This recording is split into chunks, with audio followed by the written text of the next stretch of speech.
Making a video. Yeah, having kind of a creepy day, so I said, what the hell, make a video. Um, hmm. Anyway, so I was thinking about the determinism subject, because, I got this stuff to do, and blah, blah, blah. And it's got me thinking about the brain and all this other kind of crap, and then I started thinking about mystic videos and how they're just lame and vacant lately. And I was just thinking of this optimized performance idea, just now thinking about it. I haven't really thought about it. I'm just thinking about it now while making this video. But it's just sort of an interesting idea. This, how do we, if we could do this thing all the way to the end, like, okay, there's no God, we might as well figure out what's the best way to configure a human being, to be happy and productive.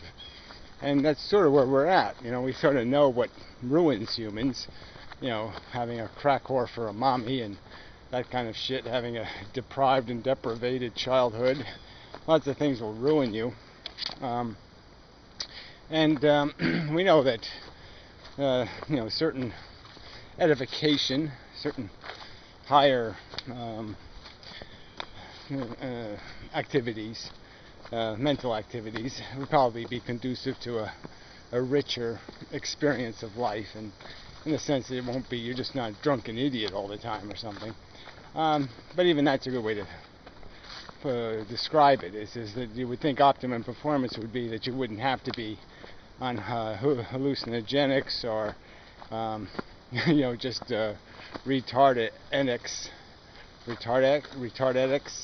I guess that's what alcohol would be. Fucktarderizers. And then all the other pharmaceutical style chemistry used to mood alter and take people away, Calgon and such. But it's just this idea, like, there's a performance level that we would just mechanically say this one's probably the optimum performance level. The least has to go in and it gets the most comfort out, and it pulls the cart the furthest on the track. Whatever the productivity quotient is, which starts to get dicier and dicier, right, as we move into this new world. The future. You will get to this point where, we're already to the point where the human doesn't have much use, in terms of being a producer. They still have use in certain countries, but a small number of people can be highly productive and create enough product for everybody. And so we're getting sort of to the point where, our lives might be highly dependent on machines doing the labor and us doing a lot of this leisure thing. You would think we'd be so much further along, but we're doing all this work for, doing silly crap, all these service jobs, doing crap that doesn't add up to anything, bureaucracy bullshit, and manicuring this and trimming that, and there's very little real work. It's all kind of shit work. We really should be somewhere on the road past that. But anyway, so that kind of breaks the model that I'm playing with in terms of the future, because it looks like the future is just going to be crap. But anyway, I think we are very disposable. So I think that's what I'm trying to get to, is that the rich won't have a use for us because we won't be able to make them money. And so, they won't need us anymore. Anyway, that's a side subject. But it's just this performance issue, this idea of what are we really after? And if you really start to think about that, it helps create that sense of trivialness that I kind of want people to get an idea of. That this is all kind of a trivial pursuit, this life living nonsense, and that all you're really doing is creating a problem that needs to be solved. And so you're giving the little human a task, like a rat in a maze, and giving it a reward if it accomplishes the task. And it seems that's all we got. That's all the game really is create some little obstacle give it its joy and its happiness and its comfort, and there's not anything else happening. It's hungry and eat, and the rest of it's just superfluous to that function. And it's almost humiliating to realize that that's really all our functionality as individuals comes down to. Now, we happen to live in a world that's colossally fucked up, so we can gain usefulness points for our function by cleaning up some of the mess that exists in the world, so we can gain some sort of more meaningful purpose, more substantial function, in mitigating against the tornado blowing someone's house down, or whatever the hero function you would have is, coming to the rescue.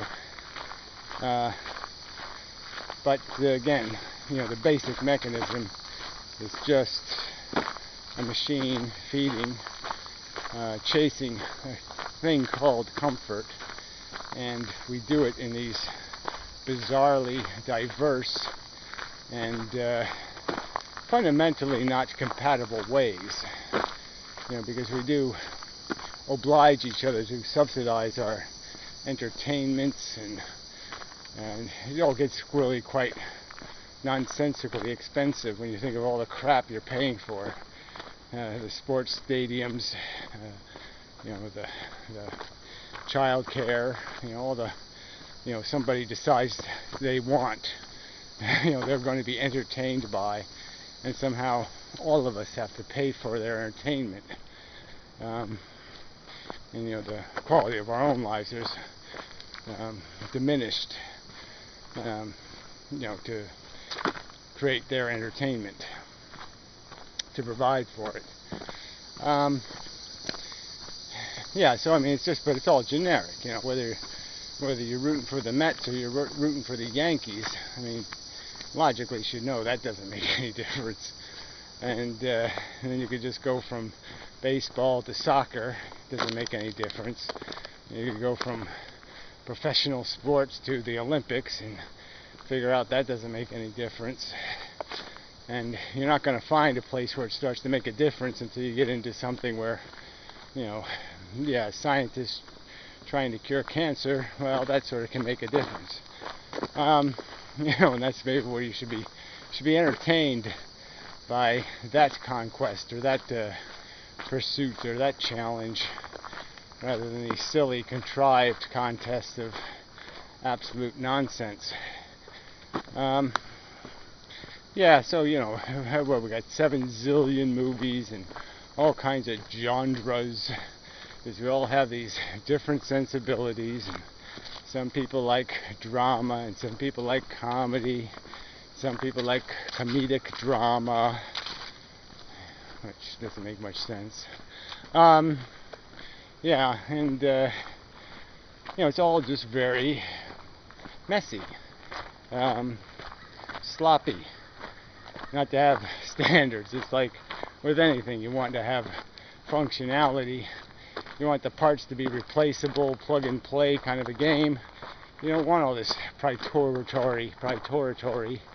You're a PDF and I'm a FLV, and he's a COM, and he's a org, and all this, it just doesn't work rationally. It's just too much waste based in all of that, and it's really just ego, that like with racism, it's just some sort of nonsensical notion of betterness, of more beautiful, but the standard could be anything. What other animals perceive as beautiful is completely different than what we perceive as beautiful. It's just a sensual reaction, a reflex.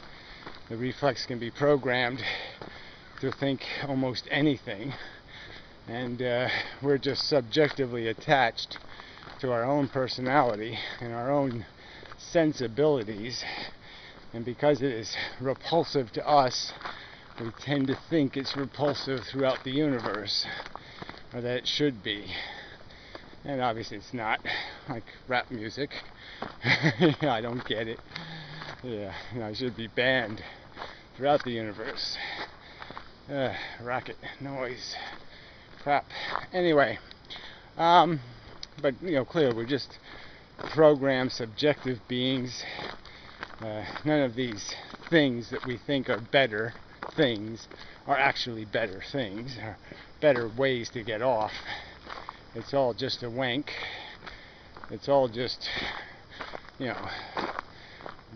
gob. It's all just crap in the gob. Chew, chew, swallow, yum, yum. And it can be almost anything that we find. Well, food's a good example because you can see how it's just cultural traditions, habits that define your tastes. And they could be completely different. Just by changing the circumstance of your birth, or your maturation, or even your exposure. I'm sure there was people who didn't think to even try Chinese food, and then they tried it and they said, wow, this is great, wonderful. Other people tried it and said, oh, that was disgusting and horrible. But point is, it's all quite arbitrary, in the sense that there's no real credibility to this thing we call subjective taste. It doesn't mean anything. And if we really want to do the human organism a favor, we would just duke it out, have a contest, pull it from a lottery system or something, just decide a winner and say we're done with this bullshit. There's just no point in all this diversity. It's just kind of caustic to function. It just creates a bunch of friction that's going to get you all killed in the end. You or your prodigy, your familiar prodigy, something or that's related to you is going to get squished by this shit. But even that, there's no logic to that. These subjective attachments to people for completely erroneous connections. They're the fourth cousin of a fourth cousin or something, and somehow that's supposed to mean something. It's all so very stupid. And so that's what it does for me, that conversation, that perception. It just makes me realize even more, just all this chasing, all this bullshit is just so inane. It's just so base, crude. There's just no character to the substance of our life. The substance of our life has no character. It's only the little bits of what we can do that has any real substance or meaning or function, and that the basic mechanism is just a need machine, and they're all programmed eccentrically and needing way different things, and it just creates a bunch of conflict and division. It just gives us more need, to find ways to trip each other up and sabotage each other, and most of our lives is built around this conflict that shouldn't even exist if we were rational. Anyway, I believe that's enough. A sufficient amount. So, looks like they fixed the stinky manhole. Yeah, it was a little stinky sometimes. I think it's, it's outgassing a little bit. This is the stink pipe. It's not a, whatever you call it. It's not street water. It's not like wastewater. It's the actual stinkums go through that one. And every now and then, boy, whew, it would let out a smell that was not too good. That I think everybody could agree was no good. that would suit no one's subjective tastes. So anyway, I said anyway already, but yeah, enough. And such. So, till next time. And so forth. It's kind of lovely, but yeah, I'm just got the creeps today. Creeps.